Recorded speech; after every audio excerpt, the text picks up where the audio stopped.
नमस्कार, स्वागत है आपका हमारे चैनल में और मैं रानी गुप्ता आपके साथ।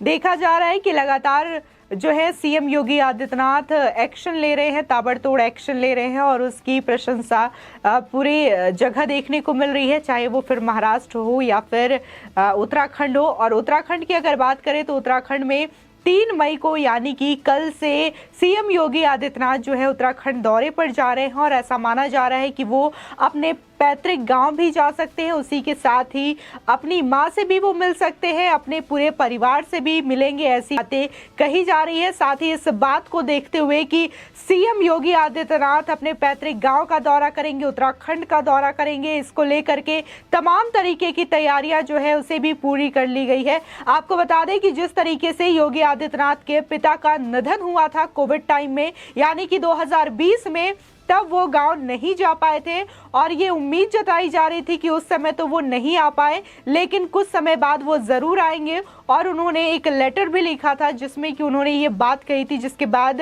माना ये जा रहा था कि उनकी माँ जो है तब से उनका इंतजार कर रही हैं। और जब से उन्हें ये बात पता चली है कि सीएम योगी आदित्यनाथ जो हैं उत्तराखंड के दौरे पर आ रहे हैं 3 मई को, तब से वो बेहद खुश है। इसी के साथ ही उनकी बहन जो है शशि पायल, वो भी काफी ज्यादा खुश है। इसी के साथ ही उनका जो पूरा परिवार है वो भी इंतजार कर रहा है कि एक बार 2017 के बाद सीएम योगी आदित्यनाथ फिर से उनसे मिलने जाने वाले हैं। आपको बता दें कि सीएम योगी आदित्यनाथ जो है एक सन्यासी का जीवन व्यतीत करते हैं और अगर हिंदू परंपरा के अनुसार माने तो जो सन्यासी होता है वो अपने घर का त्याग कर देता है, अपने परिवार का त्याग कर देता है और अपनी जो जिंदगी है वो समाज कल्याण में लगा देता है, जो धर्म होता है उसके अनुसरण में लगा देता है। लेकिन अगर सीएम योगी आदित्यनाथ की बात करें तो सन्यासी से ही उनकी सियासत की सफर की शुरुआत हुई है और वो गोरखपुर से सांसदी का चुनाव लड़े, विधानसभा का चुनाव लड़े।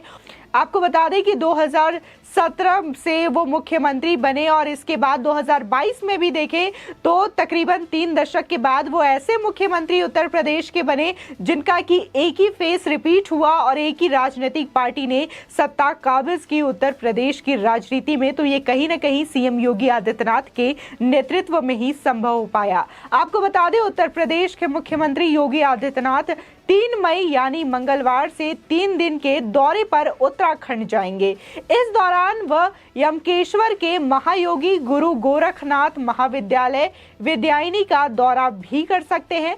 साथ ही 5 मई को हरिद्वार में उत्तर प्रदेश पर्यटक निगम के भागीरथी पर्यटन आवास गृह का लोकार्पण भी करेंगे। आपको बता दें 3 मई को यूपी के मुख्यमंत्री योगी आदित्यनाथ अपने पैतृक गांव यमकेश्वर के पंचूर पहुंचेंगे। यूपी के मुख्यमंत्री की कमान संभालने के बाद वो पहली बार गांव पहुंच रहे हैं। उनके आगमन की सभी तैयारियां शुरू कर दी गई है। इससे पहले वो 2017 में उत्तराखंड विधानसभा के चुनाव में कुछ प्रत्याशियों चुनाव प्रचार के सिलसिले में वहां गए थे। आपको बता दें कि उत्तराखंड के कैबिनेट मंत्री धन सिंह रावत के मुताबिक सीएम योगी आदित्यनाथ के दौरे को भव्य बनाने की पूरी तैयारी चल रही है। योगी आदित्यनाथ के साथ उत्तराखंड के मुख्यमंत्री पुष्कर सिंह धामी भी मौजूद रहेंगे। योगी आदित्यनाथ इन 3 दिनों के दौरान उत्तराखंड के अलग अलग हिस्सों में भी जा सकते हैं। बताया जा रहा है कि 3 दिनों के उत्तराखंड दौरे में 4-5 मई को योगी आदित्यनाथ देहरादून और हरिद्वार में भी रह सकते हैं। वहीं देहरादून में धामी के साथ दोनों राज्यों के मुद्दे पर बातें भी हो सकती हैं। बता दें कि परिसंपत्ति के बंटवारे के बाद उत्तराखंड को मिले अलकनंदा गेस्ट हाउस और यूपी के नए गेस्ट हाउस का उद्घाटन योगी आदित्यनाथ के हाथों ही होगा। बता दें कि मूर्ति अनावरण कार्यक्रम के बाद सीएम योगी अपने गांव पंचूर भी जा सकते हैं, जहां उनकी मां और परिजन रहते हैं। साल 2020 में कोविड के दौरान अपने पिता आनंद सिंह रावत के निधन के बाद अब तक योगी अपनी मां से नहीं मिले हैं, ना ही अपने गांव गए हैं। कोटद्वार में जब योगी ने 2022 की चुनावी रैली की थी तब भी उन्होंने कहा था कि वो अपनी मां और परिवार से मिलने जल्द ही गांव पहुंचेंगे। बता दें कि योगी आदित्यनाथ की मां सावित्री देवी 84 साल की हैं। सीएम योगी का परिवार बेहद सादगी से रहता है। सीएम योगी के दोबारा चुनाव जीतने के बाद उनके परिवार ने बेहद खुशी भी जताई थी। आपको बता दें कि सीएम योगी आदित्यनाथ के मूल गांव पंचूर में उनकी मां सावित्री देवी, बड़े भाई मानवेंद्र और छोटे भाई महेंद्र का परिवार रहता है। ये भी बताया जा रहा है कि योगी आदित्यनाथ हरिद्वार में आयोजित कार्यक्रम के दौरान परिसंपत्ति में बंटवारे का हिस्से में आए अलकनंदा होटल को भी उत्तराखंड को समर्पित कर सकते हैं। वहीं आपको बता दें कि योगी आदित्यनाथ की बहन शशि पायल ने कहा है कि उत्तर प्रदेश चुनाव जीतने के बाद उन्होंने अपने भाई से बात की थी।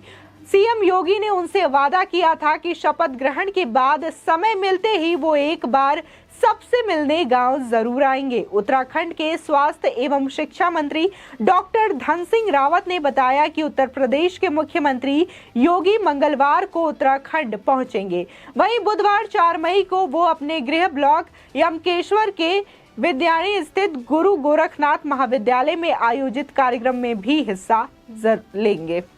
जिस तरीके से हमने आपको बताया कि सीएम योगी आदित्यनाथ का ये पहला दौरा होगा सीएम बनने के बाद, और उन्होंने अपनी बहन से ये वादा भी किया था, जैसा कि उनकी बहन शशि पायल ने बताया कि उन्होंने जब विधानसभा चुनाव जीता तो उन्होंने उनसे फोन पर बात की, उन्होंने शुभकामनाएं भी दी और सीएम योगी आदित्यनाथ ने ये उनसे कहा था कि जैसे ही उन्हें फुर्सत मिलती है वो जरूर आएंगे और उनके साथ ही पूरे परिवार से वो जरूर मिलेंगे। तो वो अब अपना वादा निभाते हुए कहीं ना कहीं नजर आ रहे हैं। उनका 3 मई का दौरा ये बात साबित करता है कि वो अपने पैतृक गाँव जाकर अपनी माँ से भी मिलेंगे, इसी के साथ ही अपने परिवार के अन्य लोगों जैसे अपने भाई और बहनों से भी मुलाकात करेंगे।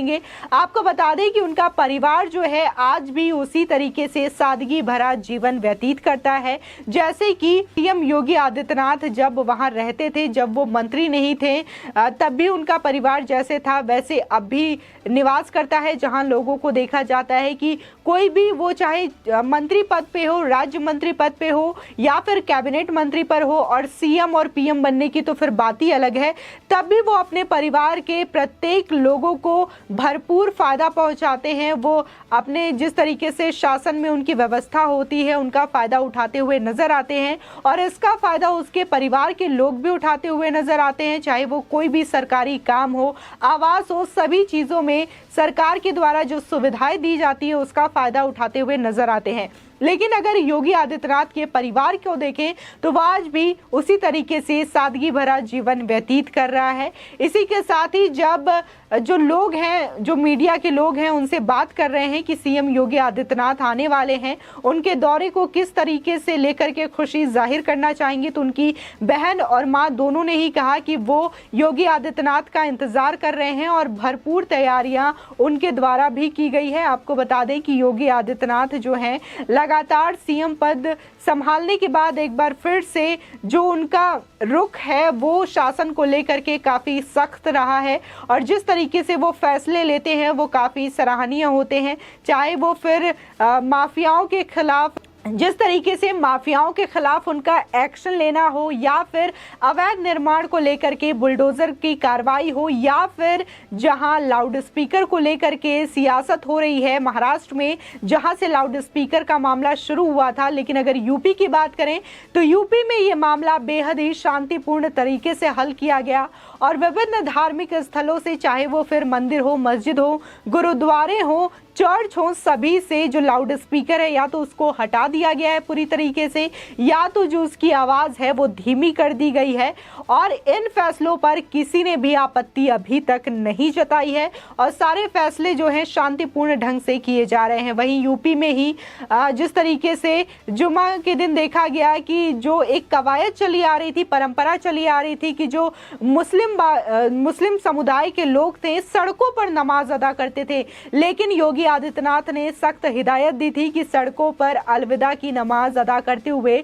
कोई भी नमाजी नजर नहीं आएगा। जिनको भी नमाज अदा करनी हो वो मस्जिद परिसर के अंदर ही अदा करे, जिससे कि लोगों को समस्याएं ना हो, ट्रैफिक की समस्या फेस ना करनी पड़े। जिसके बाद से तमाम जो मुस्लिम कमेटी थे उन्होंने भी इसका पालन किया और अपने जो समुदाय हैं उनको आदेश दिया कि इस तरीके की चीजों का वो पालन करें जिस तरीके से योगी आदित्यनाथ ने निर्देश दिए हैं। आपको बता दें योगी आदित्यनाथ ने जनता को ही नहीं अधिकारियों को भी सख्त हिदायत दी है। इसी के साथ ही सरकारी जो कर्मचारी हैं उनको भी लेकर के कई दिशा निर्देश गाइडलाइंस बनाए हैं। इसी के साथ ही मंत्रियों पर भी सख्त जो दिशा निर्देश है उनका भी पालन करने को कहा है। आपको बता दें कि जहां अधिकारियों को और मंत्रियों को अपनी सार्वजनिक संपत्ति का डाटा देने के लिए कहा है, तो वही जो सरकारी कर्मचारी हैं उनके लिए भी एक टाइम निर्धारित किया है। फाइलों का किस तरीके से शिकायत का निपटारा 3 दिनों में किया जाए, इसका भी आदेश उन्होंने दिया है। साथ ही लंच ब्रेक जो कि